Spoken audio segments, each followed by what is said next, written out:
चिंतामणि क्यों चाहेंगे, हम चिंतामणि क्यों चाहेंगे, चिंतामणि तो बस पत्थर है। हम चिंतामणि क्यों चाहेंगे, चिंतामणि तो बस पत्थर है। हम कामधेनु क्यों चाहेंगे, हम कामधेनु क्यों चाहेंगे, वह कामधेनु तो पशु पर्याय निशानी है। हम तरुवर क्यों चाहेंगे, हम कल्प वृक्ष क्यों चाहेंगे, वह तरुवर तो कल्याणी है। हमें मांग रहे जिनवाणी दो, हमें मांग रहे जिनवाणी दो, जो जन जन की कल्याणी है, जो जन जन की कल्याणी है। परम पूज्य आशीर् भुवनेश्वर हो सगे जी महाराज की आर्य का रत्न 105 ओम श्री माता जी की। प्रियात्मन आशीर् भगवान कहते हैं कि हमारे लिए बहुत 4 विद्याएं होती हैं। उसमें से जल थैलीय विद्या, थल तैलीय विद्या और नभ तैलीय विद्या। नभ तैलीय विद्या कोई भी सिखा सकता है, जल तैलीय विद्या कोई भी सिखा सकता है और थल तैलीय विद्या भी कोई भी सिखा सकता है। आप कहोगे हेलीकॉप्टर सीखना है, हेलीकॉप्टर चलाना सीखना है तो आपको सिखाने वाले मिल जाएंगे। आप कहोगे गाड़ी चलाना सीखना है, आपको गाड़ी चलाने वाले भी सिखाने वाले भी मिल जाएंगे। आप कहेंगे कि हमें जहाज चलाना सीखना है तो आपको जहाज सिखाने वाले भी मिल जाएंगे। लेकिन जो भौतिक विद्या होती है वह सिर्फ गुरु ही सिखा सकते हैं और उस विद्या को सीखने के लिए बहुत पुण्य चाहिए पड़ता है।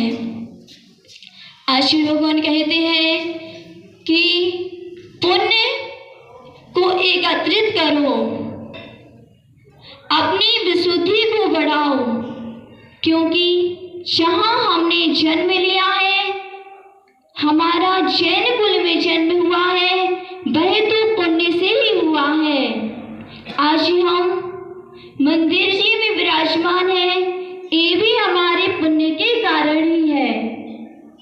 इसके बाद भी यदि हमारी दीक्षा नहीं हो पा रही तो अवश्य ही हमारे पुण्य में कुछ कमी रह गई है, क्योंकि पुण्य तो इतना होना चाहिए कि हमारी दीक्षा हो जाए।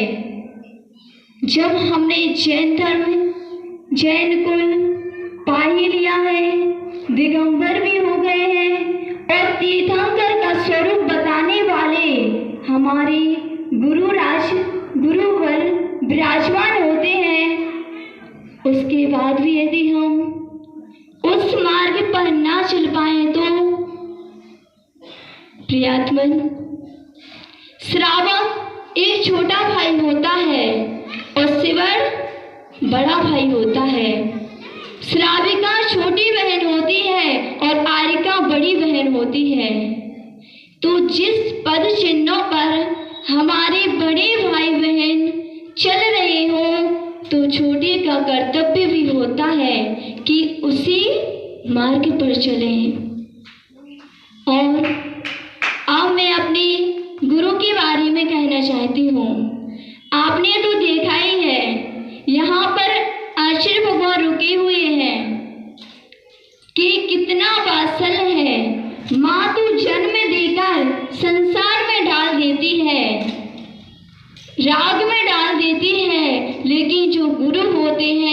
वह जन्म देकर हमें वैराग्य में बढ़ाते हैं। संसार से पार होने का रास्ता गुरु ही दिखाते हैं। माँ ने तो जन्म दे दिया और संसार में छोड़ दिया, लेकिन अब हमारे गुरु इस संसार से पार करने के लिए दीक्षा देने जा रहे हैं भैया को। प्रियात्मन, दीक्षा देखना, उसकी अनुमोदना अवश्य करना चाहिए कि यदि मैं दीक्षा नहीं ले पा रहा हूँ तो जो दीक्षा ले रही है वह अपने मार्ग पर किसी भी परेशानी के बिना आगे बढ़े। और जितनी अनुमोदना हम करेंगे उतना ही हमारा पुण्य और विशुद्धि बढ़ेगी कि हो सकता है हमारी भी कभी न कभी दीक्षा हो। आचार्य भगवान कहते हैं कि जितनी जल्दी हो उतनी जल्दी दीक्षा लेना चाहिए, लेकिन ये भी कहते हैं ऐसा नहीं कि यदि हम जल्दी दीक्षा नहीं ले पाए तो हम बाद में भी दीक्षा ना लें। प्रियात्मन, हमें अभिनंदन भैया की गोद भराई सिर्फ इसी भावना से करनी है कि भैया जिस मार्ग पर आप बढ़ रहे हैं, आपके दीक्षा के समय जितनी भी सम्यक दृष्टि देवी देवता आए, उन सब से भी हम यही अनुमोदना करते हैं कि आप हमारी दीक्षा भी जल्दी करवाएं। अब हमारे भैया उम्र में तो मेरे से छोटे ही हैं और टीकमगढ़ नगरी से हैं, जो विद्वानों की नगरी मानी जाती है।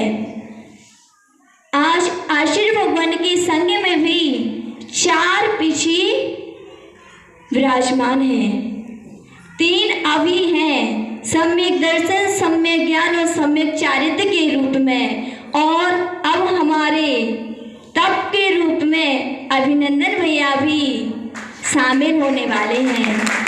प्रियात्मन, सभी विशुद्धि और अनुमोदना के साथ भैया की गोद भराई करें कि भैया हमारी भी दीक्षा एक दिन अवश्य हो। मैं अपने जन्म को कैसे निकाला है ये तो निकल गया, लेकिन जो मेरा मरण है वह सुधर जाए, क्योंकि हम समाधि मरण चाहते हैं और समाधि मरण का भी मरण करता है। ऐसी भावना रखते हैं कि हमारी भी दीक्षा हो और मेरा भी समाधि मरण हो। बोले परम पूजा चौहान में हो सके जी महाराज की आर्य कने 105 ओम श्री माता जी की। और पहुँचते हैं, देवी जी ने समस्त समाज की ओर से अपने विचारों को रखा और निश्चित ही समस्त समाज के विचार आचार्य भगवान के चढ़ार बिंदु में पहुंच जाएंगे, हमें ऐसा विश्वास है। और अब चलते हैं अब अंकुर भैया जी के पास में, वह भी अपने विचारों से इस गोद भराई रस्म को, चूंकि हम लोग तो बहुत पीछे हैं, इस गोद भराई रस्म के बाद सबसे पहला अगला गतन तो अंकुर भैया जी का ही होगा।